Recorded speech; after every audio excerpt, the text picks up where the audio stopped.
Hey everyone, welcome to your daily news update. Quick, clear, and straight to the point. We've got top stories from 2nd of September lined up just for you.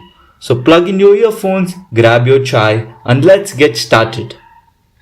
Global news. Stocks tumble as September effect hits the markets. Global equities dropped sharply on September 2nd, driven by bond yield spikes and investor unrest, a phenomenon often dubbed the September effect. US 30-year bond yields neared 5%, while UK and French long-term yields reached multi-decade highs. Gold surged past $3,500 per ounce as investors sought safe haven assets amid jittery outlooks. US indices ended lower as Dow is down by 0.6%, S&P 500 down by 0.7%, Nasdaq down by 0.8% after a court ruling cast doubt on President Trump's tariffs. The CBOE Volatility Index VIX spiked, reflecting heightened investor anxiety. The market downturn echoed seasonal patterns of volatility typical of September's. The World Trade Organization Director General Ngozi Okonjo-Iweala revealed that only 72% of global trade now occurs under most favored nation rules. This is the biggest disruption in trade norms since World War II and reflects rising protectionism. Tech, crypto, and consumer firms, including Klarna and Gemini, launched IPO roadshows signaling renewed investor confidence. Optimism stems from stabilizing equity sentiment and hopes of Federal Reserve rate cuts. At the Shanghai Cooperation Organization Summit, leaders like Modi, Xi Jinping, and Putin reasserted multilateral ties amid shifting geopolitical currents. The meeting highlighted connectivity, regional stability, and diplomatic recalibration. The US Navy struck and sank Venezuelan-linked vessel in the southern Caribbean, killing 11 alleged smugglers. This marked a hardline stance in its anti-narcotics efforts, stirring diplomatic tension. Bond markets tensed as US and European yields reached new highs, feeding fears over public debt and central bank independence.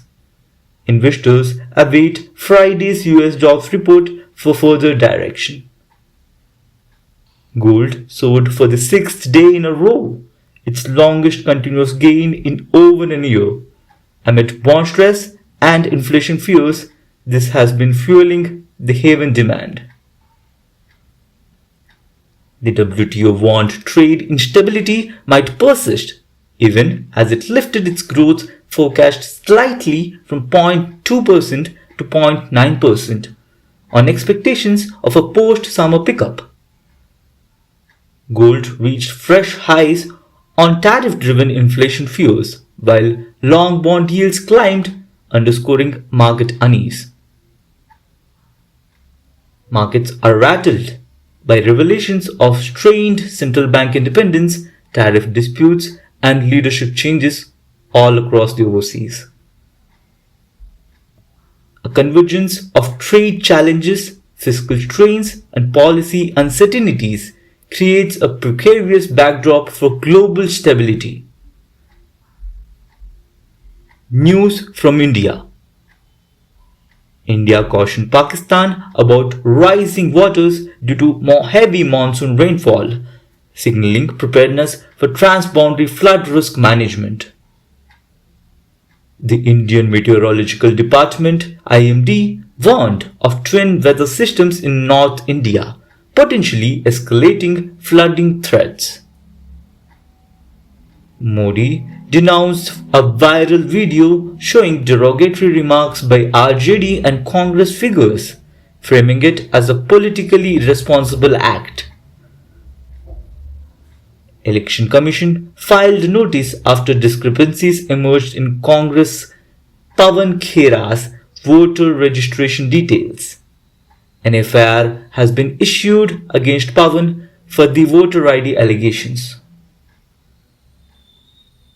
The Indian rupee hit historic lows amid global uncertainty and oil price hikes, prompting speculation about Reserve Bank of India policy response. Indian refiners saved $3 to $4 per barrel by sourcing discounted Urals oil, bolstering margins amid global supply strain. The court dismissed challenges to 20% ethanol blend mandates, affirming its environmental and import reducing merits. Supreme Court upheld the ethanol blended petrol policy. Modi frames SCO summit focus as security, connectivity, and opportunity as the trio-pillar strategy to steer India's regional influence, urging shared prosperity. The Education Ministry ordered shutdowns in Kerala, Uttarakhand, and Jammu and Kashmir due to Onam festival and monsoon disruptions. Modi urged political parties to maintain respectful discourse following a backlash over the abusive video controversy. News from Telangana. Telangana allocated 700 crore rupees for bitumen roads in 429 tribal habitations under ST sub-plan and Government Order 240. Projects span 236 villages under Integrated Tribal Development Agency, the ITDA. The state handed the investigation of alleged financial irregularities in the Kaleshwaram lift irrigation project to CBI, invoking Section 6 of the Delhi Special Police Establishment Act. Bharat Rashtra Samiti (BRS) began mass protests against the CBI probe, accusing the government of politically targeting party leadership.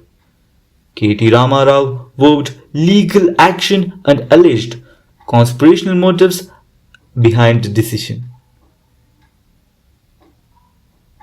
Court set aside disconnection of power to a property owner over a lessee's dues, citing lack of proper notice as per Electricity Act. Severe rainfall disrupted multiple districts.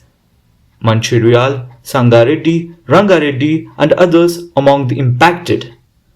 This has prompted an IMD warning that further showers and potential hazards may persist.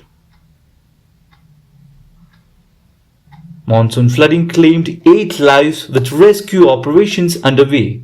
Godavari River levels eased slightly but remained watchful.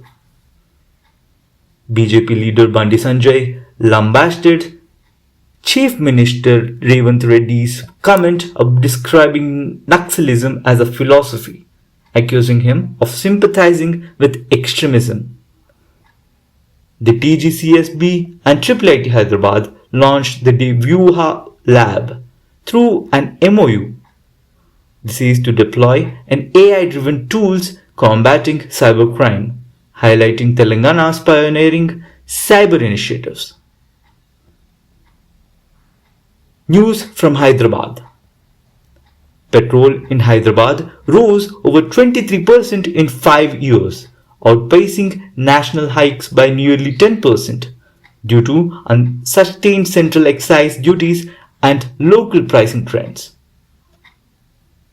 High Court key hearing in KCR's interim petition.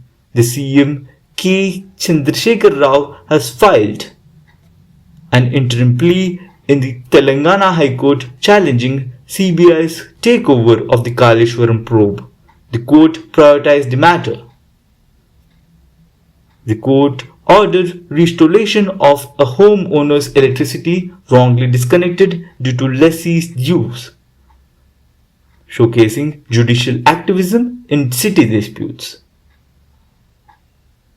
The 700 crore road sanction benefits Hyderabad connected tribal regions like the ITDA villages, improving connectivity and social inclusion.